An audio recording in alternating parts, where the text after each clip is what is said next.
Get ready for a Civil War espionage thriller that will keep you guessing until the last page.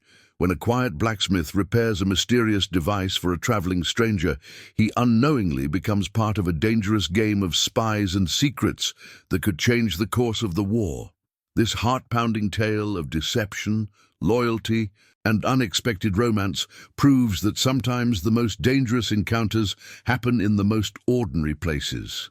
Subscribe now and hit the notification bell for more historical adventures where nothing and no one is quite what they seem. The Blacksmith's Secret. Chapter 1. The Stranger's Device.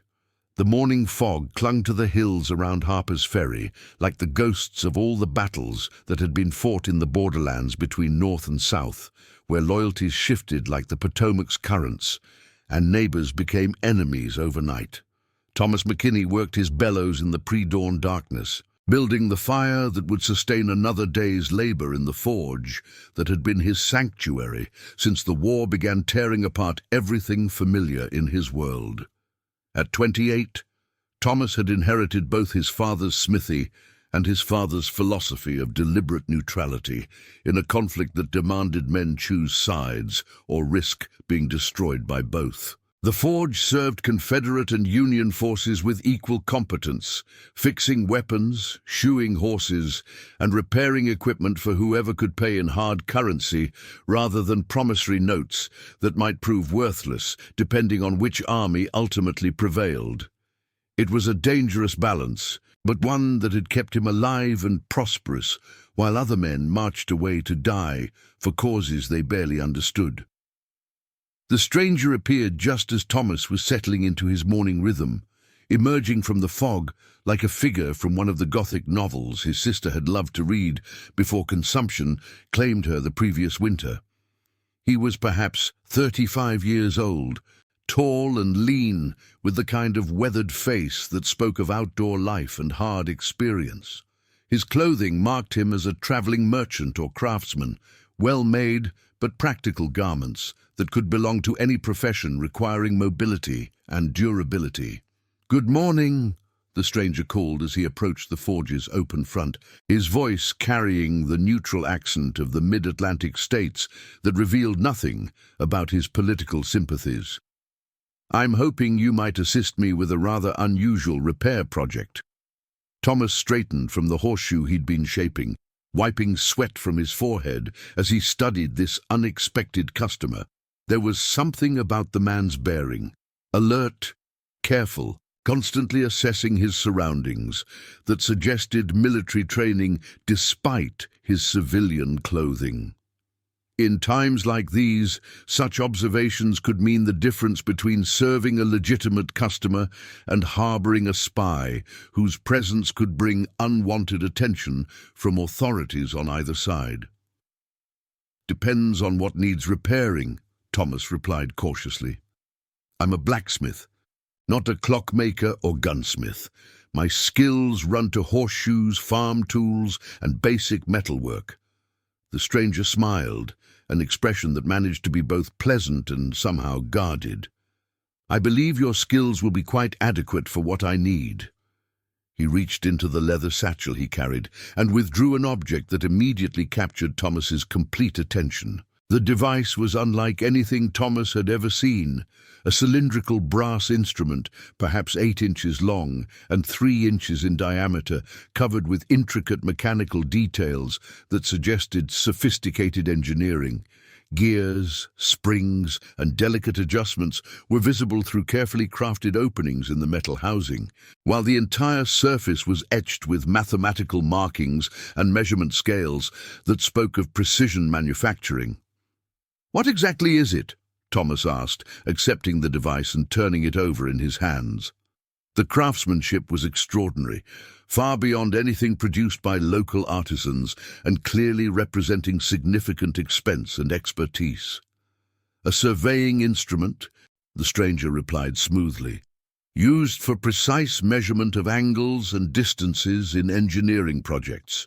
Unfortunately, the main spring mechanism was damaged during my recent travels, and the device is useless until properly repaired." Thomas studied the mechanical problem more closely, noting that the main spring assembly had indeed been damaged in a way that would require careful metalwork to restore function. It was exactly the kind of precision repair that challenged his skills while remaining within his capabilities as an experienced blacksmith with knowledge of fine mechanical work. "I can fix it," Thomas said after careful examination, "but it'll require most of a day's work and materials that aren't cheap. What kind of engineering project requires such an expensive instrument?" "Railroad construction," the stranger answered without hesitation. "Surveying routes through difficult terrain requires precise measurements that standard tools can't provide. The Baltimore and Ohio Railroad is expanding their lines westward, and accurate surveys are essential for determining feasible routes." The explanation was plausible enough. Railroad construction had indeed been disrupted by the war, and companies were constantly seeking ways to resume profitable operations despite military interference. But something in the stranger's manner suggested he was more comfortable with deception than most legitimate merchants would be. "I'll need payment in advance," Thomas said, deciding to proceed with caution but not pass up what appeared to be legitimate business. Materials and labor for precision work like this don't come cheap. The stranger produced a leather purse and counted out gold coins with the casual ease of someone accustomed to significant financial resources. "Will this cover your expenses and provide fair compensation for the time required?" The amount was generous, more than Thomas typically earned in a week of routine blacksmith work. Such ready payment in hard currency was suspicious in itself, given that most legitimate businesses were struggling with wartime financial disruptions. But the gold was real, and Thomas's own finances were precarious enough to make him willing to accept profitable work, regardless of minor suspicions about its origins. "More than fair," Thomas acknowledged, pocketing the coins. "I'll have your surveying instrument repaired by evening. Will you be staying in town, or shall I hold it until you return?" "I have business in the area that will keep me occupied for the day," the stranger replied. "Perhaps we could meet this evening to complete the transaction." Thomas agreed to the arrangement, and the stranger departed with the same careful awareness of his surroundings that had characterized his arrival. As Thomas settled down to examine the damaged device more carefully, he began to notice details that raised additional questions about its true purpose and his customer's genuine identity. The mathematical markings etched into the brass housing were far more complex than anything required for railroad surveying. The precision of the mechanical components suggested manufacturing capabilities that exceeded anything available in civilian workshops. Most troubling of all, careful examination revealed modifications to the basic design that appeared to serve purposes quite different from measuring angles and distances. As Thomas worked to repair the damaged spring mechanism, he found himself studying internal components that seemed designed for functions he couldn't identify. Hidden chambers and adjustment mechanisms suggested capabilities that went far beyond surveying applications. The more he examined the device, the more convinced he became that his customer had been less than honest about its intended use. The actual repair work proved fascinating despite his growing suspicions. The engineering was sophisticated enough to challenge his skills while teaching him new techniques for working with precision mechanisms. Whoever had designed and built this device possessed knowledge of mechanical engineering that exceeded anything Thomas had encountered, even among the military engineers who had occasionally visited his forge. As afternoon shadows began to lengthen across the forge floor, Thomas completed the delicate work of reassembling the repaired spring mechanism and testing its function. The device operated smoothly now, its various components working together with the kind of precision that spoke of both excellent design and expert craftsmanship. But Thomas's satisfaction with his technical achievement was tempered by growing certainty that he had just repaired something far more significant than a surveying instrument. The device's true capabilities remained mysterious, but evidence suggested functions that could be related to military applications, possibly artillery ranging, communication systems, or reconnaissance equipment that would be invaluable to either Confederate or Union forces. When his customer returned at dusk, Thomas was ready with questions that had been building throughout the day's work. The stranger's pleased examination of the repaired device confirmed its proper function, but his obvious familiarity with its complex mechanisms suggested knowledge that went far beyond casual use of surveying equipment. "Excellent work," the stranger said, testing various adjustments with the practiced ease of someone who understood the device's full capabilities. "Your skills are quite impressive, Mr. McKinney. Few craftsmen could have achieved such precise results." "Thank you," Thomas replied carefully. "Though I have to admit, your surveying instrument has some unusual features for railroad construction work." Subscribe for the next chapter of this Civil War spy thriller. What is the true purpose of the mysterious device Thomas has repaired? Will he discover his customer's real identity before it's too late? Click the notification bell so you never miss our heart-pounding historical adventures where ordinary people become entangled in extraordinary secrets. Chapter 2. The Web of Deception. The stranger's eyes sharpened at Thomas's observation, and for a moment the careful mask of casual merchant slipped to reveal something more alert and potentially dangerous underneath. "Unusual features? I'm not certain what you mean, Mr. McKinney." Thomas had spent the afternoon weighing the wisdom of revealing his suspicions against the growing certainty that he had become involved in something far more significant than a simple repair job.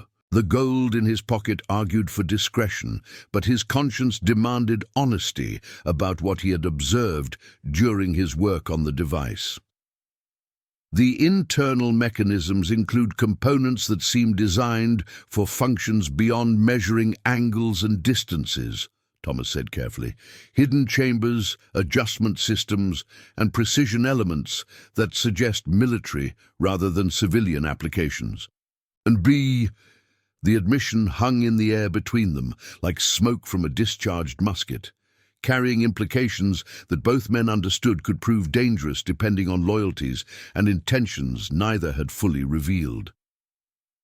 The stranger studied Thomas's face with the careful assessment of someone evaluating whether he was dealing with innocent curiosity or active threat. "You have sharp eyes and skilled hands, Mr. McKinney," the stranger said finally. "Both qualities that could prove valuable or dangerous, depending on how they're employed." The response was neither confirmation nor denial, but it carried undertones that suggested Thomas's suspicions were accurate and potentially problematic. In the gathering twilight of his forge, surrounded by the familiar tools of his trade, Thomas found himself facing decisions that could determine whether he remained a neutral craftsman or became an active participant in the deadly game of espionage and counterintelligence that shadowed every aspect of the war. "I'm a blacksmith, not a politician," Thomas replied firmly. "My business is repairing what's broken, not asking questions about purposes that don't concern me." "A admirable philosophy in dangerous times," the stranger acknowledged, "but sometimes circumstances require us to choose sides whether we want to or not." Before Thomas could respond, the sound of approaching horses interrupted their conversation. Through the forge's open front, they could see a patrol of Confederate cavalry riding down the main street of Harper's Ferry, their grey uniforms and military bearing immediately identifiable even in the evening gloom. The timing of their arrival seemed coincidental, but the stranger's sudden tension suggested otherwise. "Mr. McKinney," the stranger said quietly, "I wonder if you might have a back entrance to your establishment. I have business that doesn't require military attention." The request confirmed Thomas's growing certainty that his customer was more than he appeared to be. Legitimate merchants didn't typically need to avoid Confederate patrols in territory under Confederate control. But the alternatives, turning in a possible Union spy or harboring a dangerous agent, both carried risks that Thomas preferred to avoid. "This way," Thomas said, leading the stranger toward the rear door that opened onto the alley behind his forge. "But I think it's time you told me what I've actually repaired and what kind of trouble your presence might bring to my business." The stranger paused at the threshold, his hand on the door latch as he seemed to weigh competing considerations about truth and deception. "Mr. McKinney, what I'm about to tell you could endanger both our lives if it reaches the wrong ears. Are you prepared for that kind of trust?" Thomas felt his heart begin to race as he realized he was about to cross a line that would transform him from neutral observer to active participant in whatever deadly game was being played out in the borderlands between North and South. But his curiosity about the device he had repaired and the man who owned it had grown beyond the point where ignorance seemed sustainable. "Tell me," Thomas said simply. "My name is Captain David Harrison, United States Army Corps of Engineers. The device you repaired is a precision rangefinder designed for artillery spotting and intelligence gathering behind enemy lines." Harrison's voice carried the authority of someone accustomed to command, though he kept his tone low enough to avoid attracting attention from the street. The revelation hit Thomas like a hammer blow, confirming his worst fears about what he had become involved in. He had just repaired equipment that would be used to kill Confederate soldiers, possibly including neighbors and acquaintances who had joined Southern forces. His careful neutrality had been shattered by his own skilled hands and his customer's deception. "You're a Union spy," Thomas said, the words feeling strange and dangerous on his tongue.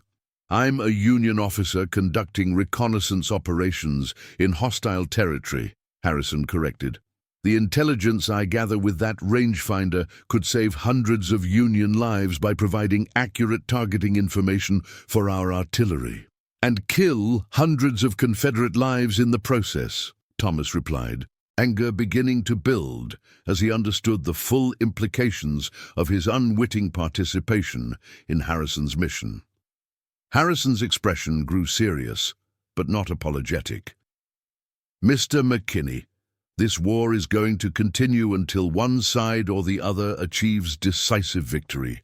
The question isn't whether men will die, but whether their deaths accomplish strategic objectives that serve the cause of preserving the Union."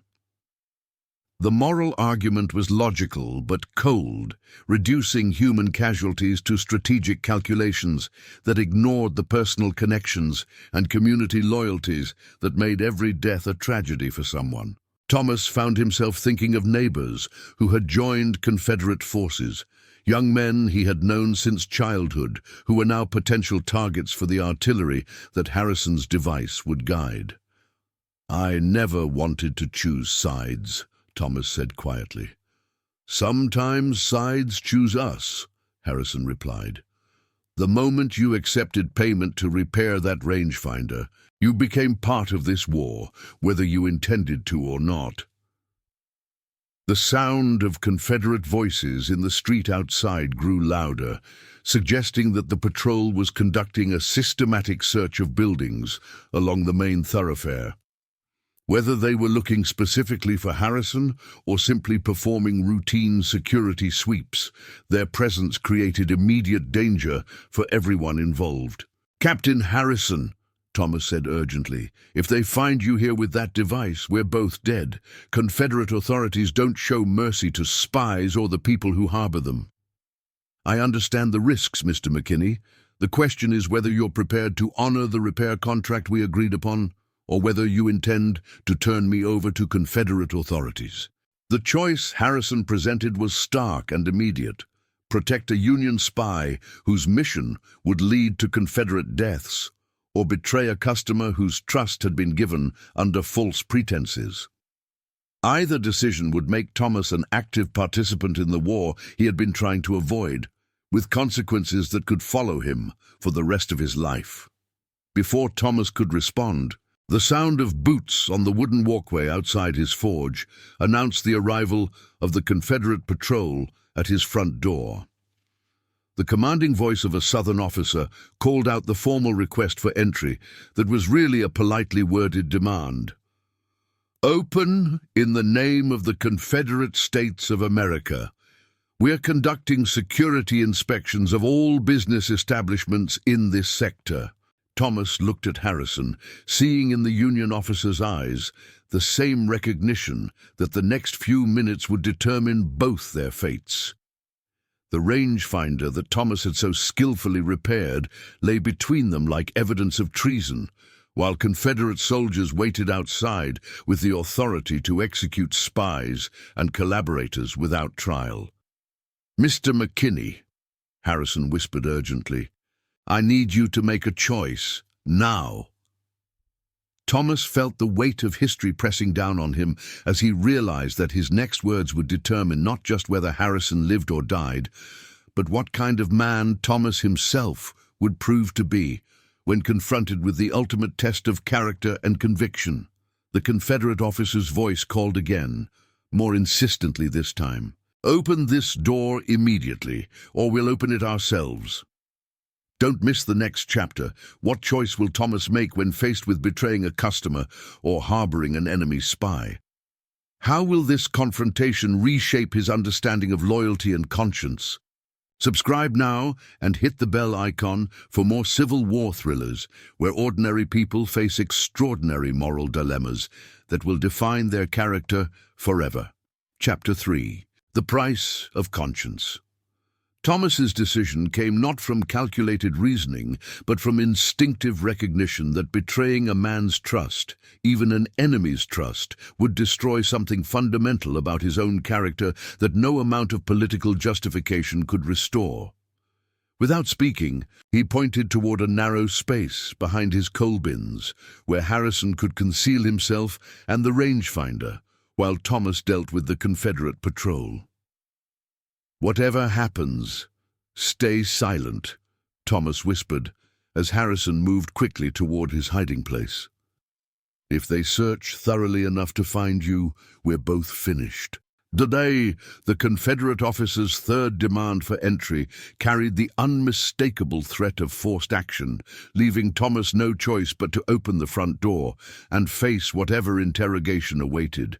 The patrol consisted of 6 soldiers led by a young lieutenant, whose crisp uniform and nervous energy suggested someone eager to prove his competence through aggressive enforcement of military authority. "Lieutenant Crawford, 12th Virginia Cavalry," the officer announced formally.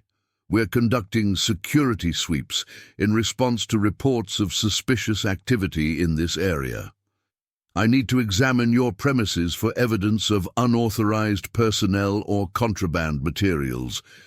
Thomas nodded compliance, while his mind raced through potential explanations for anything the soldiers might discover that could be interpreted as suspicious.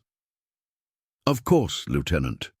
Though I should mention that I serve customers from both armies in my capacity as blacksmith.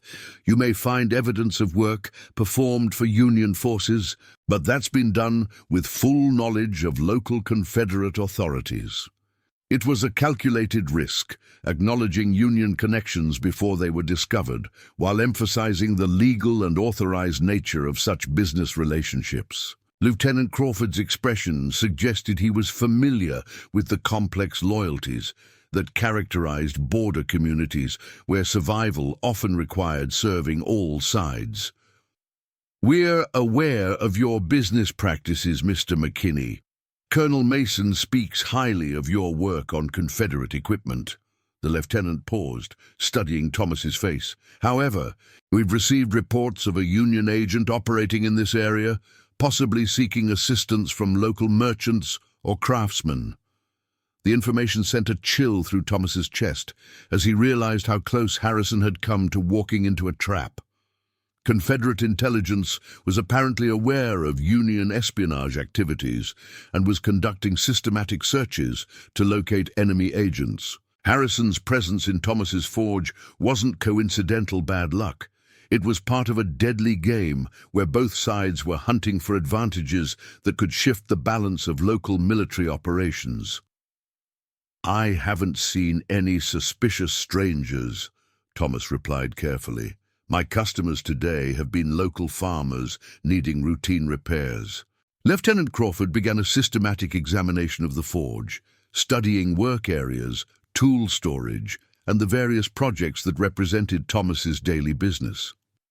His soldiers spread throughout the building, examining corners and spaces where contraband or unauthorized personnel might be concealed. The search was thorough, but not exhaustive, the kind of inspection designed to find obvious evidence rather than expertly hidden secrets.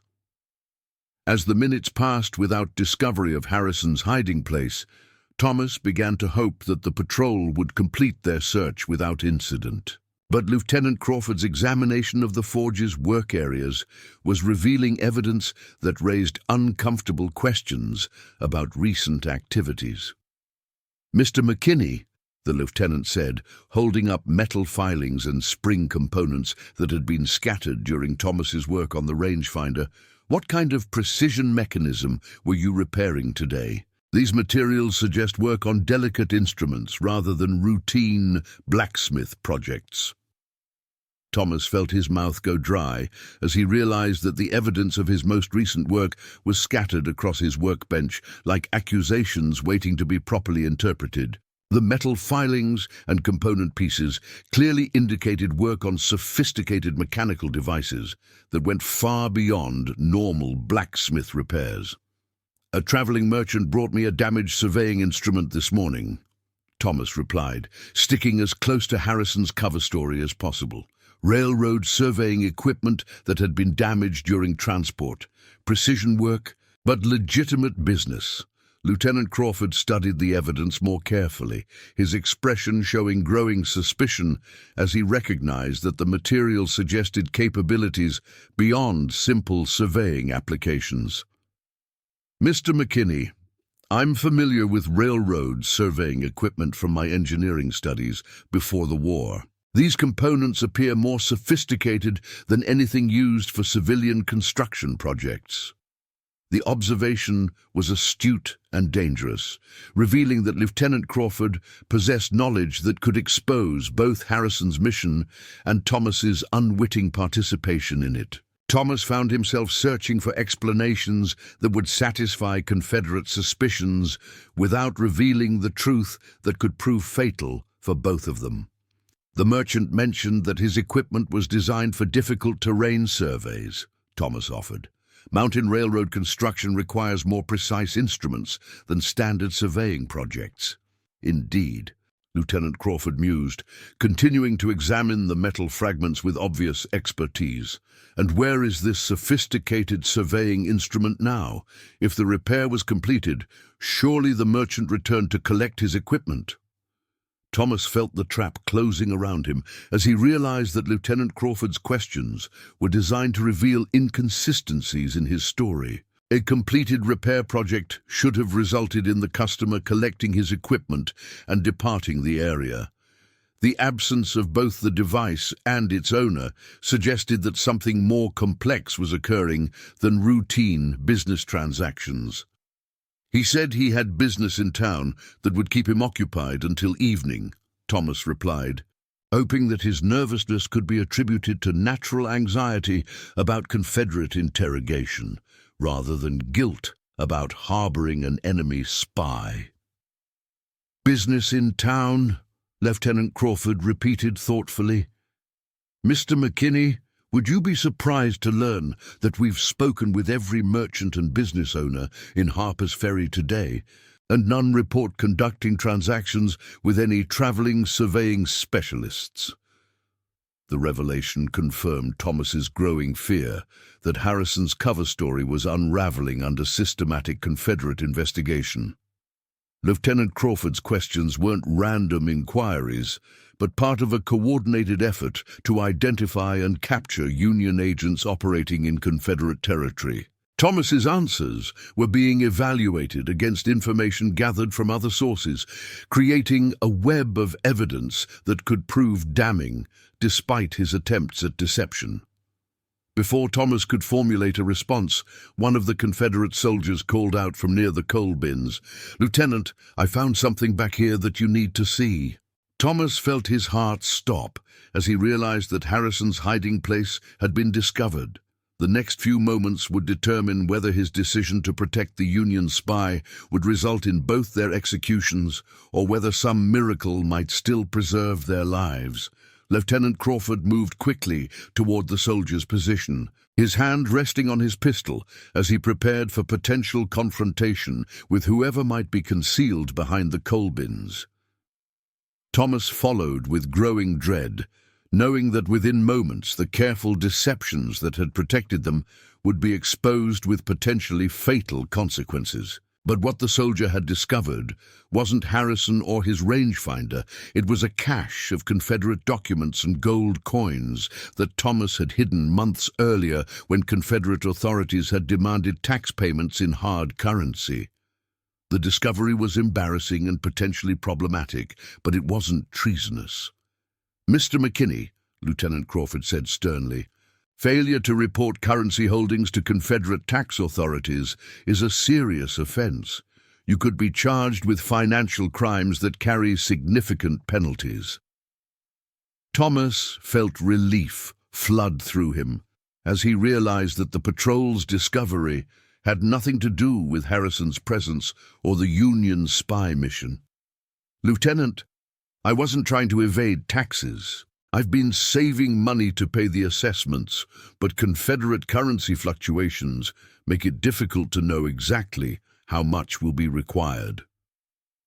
The explanation was partially true and entirely plausible, providing Lieutenant Crawford with an opportunity to resolve the situation through official channels rather than immediate arrest. Thomas's reputation as a reliable craftsman who served Confederate forces would probably protect him from serious legal consequences for relatively minor financial irregularities. As the patrol prepared to depart with warnings about proper tax compliance and reporting requirements, Thomas felt cautious optimism that the immediate crisis had been survived without discovery of the far more serious treasonous activity that would have meant death for both him and Harrison. Subscribe for the stunning conclusion: will Thomas and Harrison escape Confederate territory with the vital intelligence?